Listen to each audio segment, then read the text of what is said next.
very warm welcome. You're watching RICS Vision for Cities, our special this hour. As India gears up to face the challenges like urban infrastructure and development, the Royal Institution of Chartered Surveyors, RICS, organized a conference as part of the Vision for Cities policy program, a global policy and research program launched by RICS to examine key thinking on the delivery of sustainable cities of 2030 and beyond.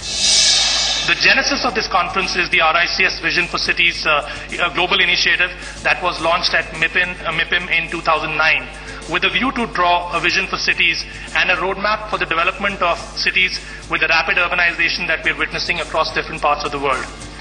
A slow but unstoppable change is taking place in India too, and this will affect everything people do, the way people live and work. While there is more awareness about urbanization, there is a need to fast-track and take visible action. The problems are staggering in India, and it is imperative that we pay attention immediately to the possibilities and consequences. Consider what we already know for certain from the experience of other countries. First, urbanization is inevitable. 200 years ago, about 3 in every 100 people lived in urban settings. Today, half the world is urban. Worldwide, 1 out of every 2 people lives in a city or town. In the more developed countries, this proportion is even higher, with 8 out of 10 in the United States and about 9 out of 10 in Western Europe living in the cities. Secondly, urbanization leads to higher incomes for individuals. Urban work is more productive than rural work, and as a result, urban wages are higher. Third, urbanization is associated with the economic growth of nations. Consider the Indian conditions in 2001. When the last census was taken, only 28% of the Indian population, about 285 million people, lived in urban settings. Of these, about 68 million lived in 8 metropolitan cities, which includes Mumbai, Delhi, Kolkata, Chennai, Bangalore, Hyderabad, Ahmedabad, and Pune. The widely accepted projection is an urbanization level of around 40% in 2030. By that time, India's total population will be around 1.5 billion, the largest in the world, with an urban population around 600 million, more than twice as much in 2001. Where will these additional 300 million people live? How will land for urban expansion be acquired? How will the owners of agricultural land be compensated? Is it better to concentrate resources to get the benefits of clustering? If yes, does it make sense to have 600 special economic zones when China only had 5? How will the southern and western cities handle the increased influx of fellow citizens from North and East India? How can the cities of North and East India become attractive to migrants, attract investment and create jobs? How much regional inequality can India handle? Who will pay for the mammoth new requirements of infrastructure, housing, utilities and cleanup? Then there is the challenge of how will these cities be developed? How will they be financed? How can we attract large private investments to build the infrastructure? What is the future of private finance initiative and public-private partnerships to build the cities of the future?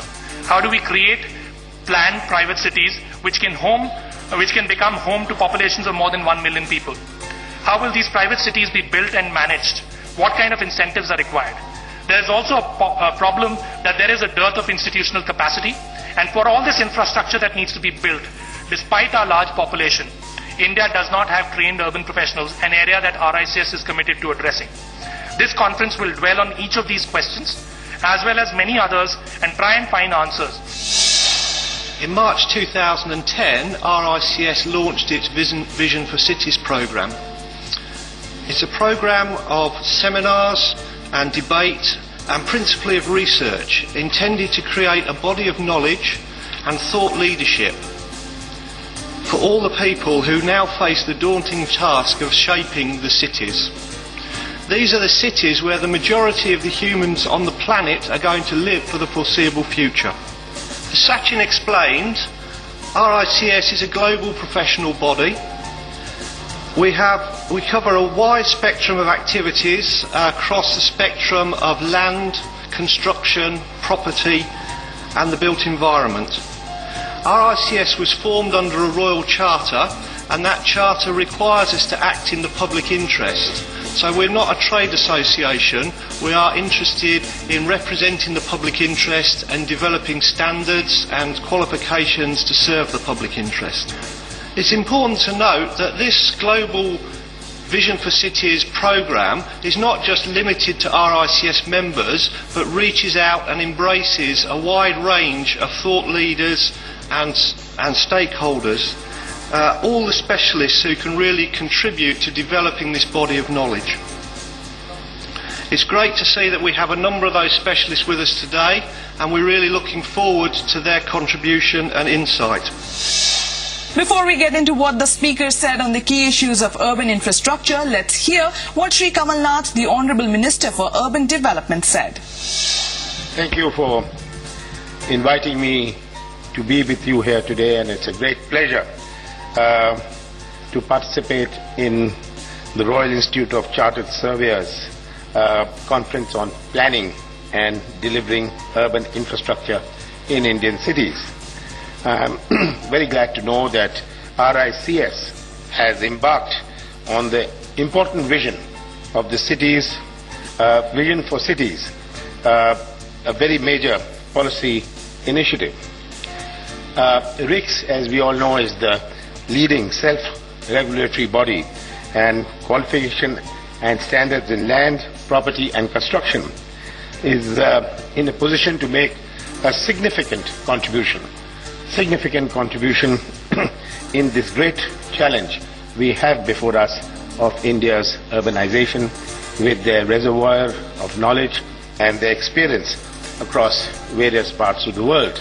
We look at addressing the challenges of growth, and as we move on a growth trajectory, there are several challenges. There are several challenges, all almost equal as the other. The challenge of inclusive growth, the challenge of infrastructure, challenge of urban infrastructure. These are challenges to be addressed just not in terms of projects, but in terms of some very new ideas. We are looking at a loan to grant. At the moment, this coordination between the centre and the states is a challenge, because we fund 80%, sometimes we fund 70%, state government sometimes is 50-50. Who's the owner? So we are trying to examine a scheme of a loan to grant.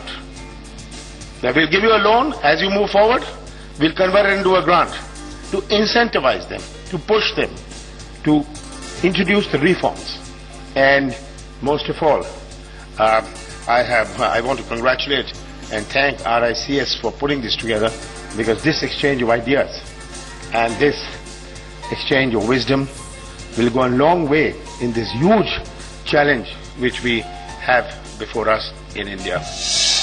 Now let's have a look at what the national and international speakers have to say about the requirements for the urban growth anticipated in India, the problem that India is facing and the solution required to make cities competitive. The interesting point here raised by the speakers is that India will emerge as the leading spender on infrastructure development. Take a look.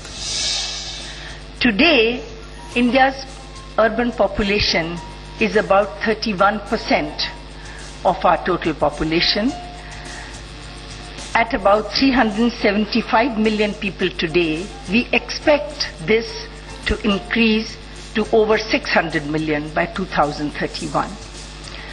So on the one hand, we have this scenario in which catering to public service delivery, living conditions in cities is going to be crucial in order to ensure that we get investment in cities. Cities provide the agglomeration economies that they are known for. If we don't deliver these services, if we don't create cities which can attract this investment, in fact what will happen is you will have congestion diseconomies rather than agglomeration economies. So that's the kind of challenge that we are facing. Of course, a familiar and common challenge in developing urban infrastructure is financing against the backdrop of an ever tighter international competition for funds for infrastructure development. And in the UK, the process of integration